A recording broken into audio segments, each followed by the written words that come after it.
नमस्कार साथियों, आज हम बात करेंगे आर्टिकल 18।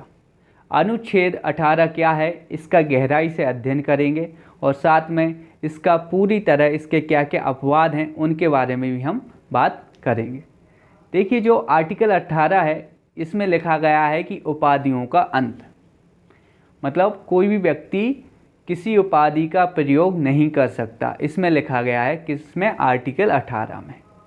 ठीक है, इस संबंध में कुछ प्रावधान भी हैं।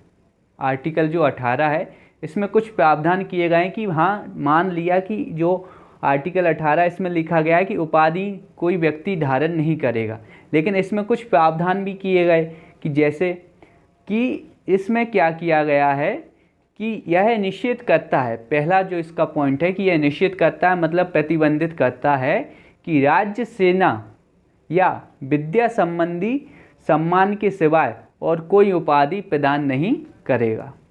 मतलब कि कोई व्यक्ति है तो अगर वो फौज में है, सेना में है, आर्मी में है और उसको कोई उपाधि दी जाती है तो वो मान्य होगी। ठीक है, और अगर कोई मान के चलिए कोई पढ़ाई करता है, पीएचडी करता है, डॉक्टरेट करता है, तो उसके सामने लिख दिया जाता है इंजीनियर एसके, ठीक है, जो भी नाम हो, डॉक्टर, ऐसे आप लिख सकते हैं। पढ़ाई के संबंधित मतलब विद्या संबंधित जो आपको सम्मान दिए जाते हैं वो आप यूज़ कर सकते हैं उपाधियों में, और जो राज्य सेना द्वारा आपको क्या है सम्मान दिए जाते हैं वो आप यूज कर सकते हैं। ठीक है, तो 18B में क्या लिखा गया है कि भारत का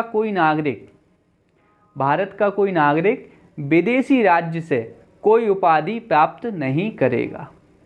ठीक है, 18B में क्या लिखा गया है कि कोई भी व्यक्ति, ठीक है, कोई भी भारत का जो नागरिक है वो विदेशी राज्य से कोई उपाधि प्राप्त नहीं करेगा।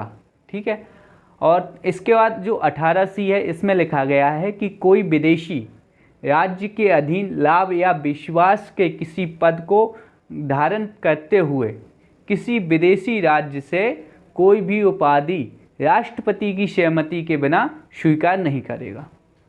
अगर इसको आसान भाषा में कहा जाए तो कोई विदेशी है, ठीक है, कोई विदेशी है वो भारत में क्या है कि कोई लाभ के पद पे है या विश्वास के पद पे, मतलब कोई अच्छे पद पे है और वो अच्छे पद पे काम कर रहा है कोई विदेशी भारत में, तो वो क्या नहीं कर सकता, किसी अन्य देश से कोई सम्मान स्वीकार नहीं कर सकता बिना राष्ट्रपति के अनुमति के।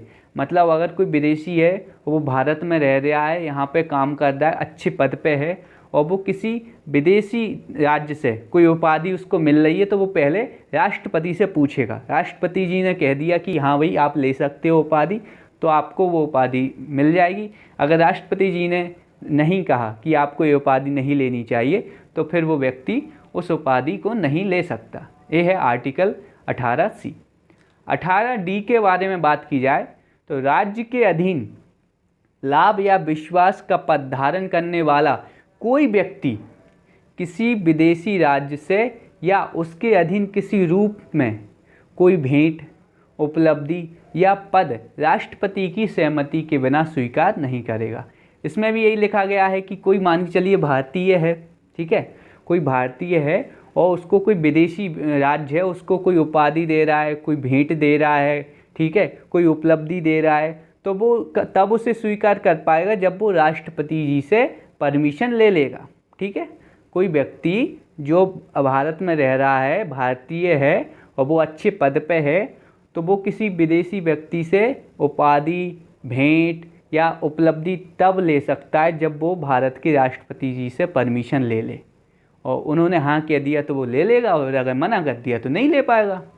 चलिए, इसके बाद इसमें कुछ उपबंध भी हैं कि इसमें एक प्रावधान ऐसा किया गया है कि कोई भी व्यक्ति, जैसे आपने सुना होगा पहले लगाते थे महाराजा, राय बहादुर, राज साहब, दीवान साहब, ऐसे बहुत से जो नाम हैं, वो उपाधियाँ आर्टिकल 18 में क्या किया गया है, प्रतिबंधित किया गया है कि कोई भी व्यक्ति अपने नाम के आगे या पीछे कोई भी ऐसा नाम नहीं लगा सकता, कोई महाराजा नहीं लिख सकता, कोई राय बहादुर नहीं लिख सकता। ठीक है, नाम पर्टिकुलर उसका अगर नाम है, ठीक है, अगर कोई व्यक्ति का नाम है राजकुमार या फिर राय बहादुर, ठीक है, राय साहब, तो वो कर सकता है, लेकिन पहले नाम नहीं लगा सकता। अपना जो उसका जो रियल नाम है उसके पहले उपाधि के तौर पे या लास्ट में नहीं लगा सकता कि भैया ऐसा नाम है और उसका उपाधि पीछे लगा दिया महाराजा, तो ऐसा नहीं होगा। अगर पर्टिकुलर उसका नाम है तो वो लगा सकता है, उसका सरनेम है तो वो लगा सकता है, लेकिन उपाधि के तौर पे ऐसा मन से नहीं लगा सकता कि अपने नाम के आगे को उसने राय बहादुर लगा लिया या पीछे कुछ लगा लिया, ऐसा नहीं कर सकता। ठीक है, अब इसी मामले पे देखिए, आपको पता होगा कि 1954 में कुछ पुरस्कार स्टार्ट हुए थे, भारत रत्न, पद्म विभूषण, ठीक है, पद्मश्री, पद्म भूषण, ये सब कब हुए थे स्टार्ट? 1954 में।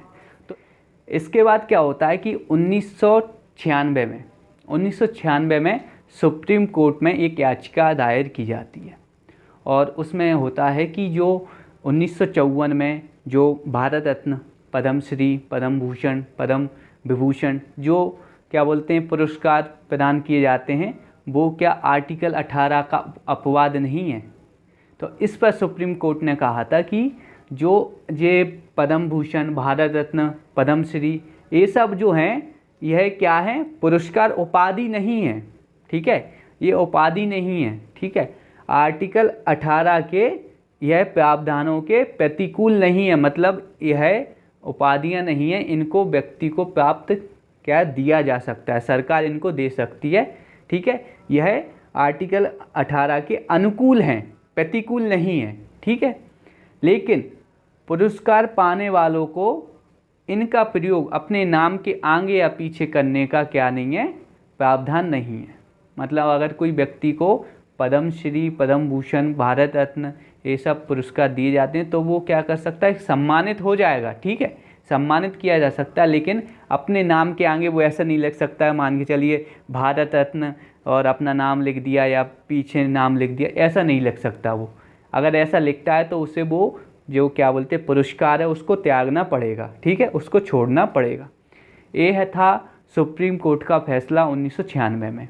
ठीक है, अब अगर देखिए जो पद्म विभूषण, पद्मश्री और भारत रत्न की बात आई है तो इनकी स्टार्टिंग हुई थी 1954 से, और 1977 में जो मोरारजी देसाई की जो जनता पार्टी थी उसने यह बंद कर दिया था।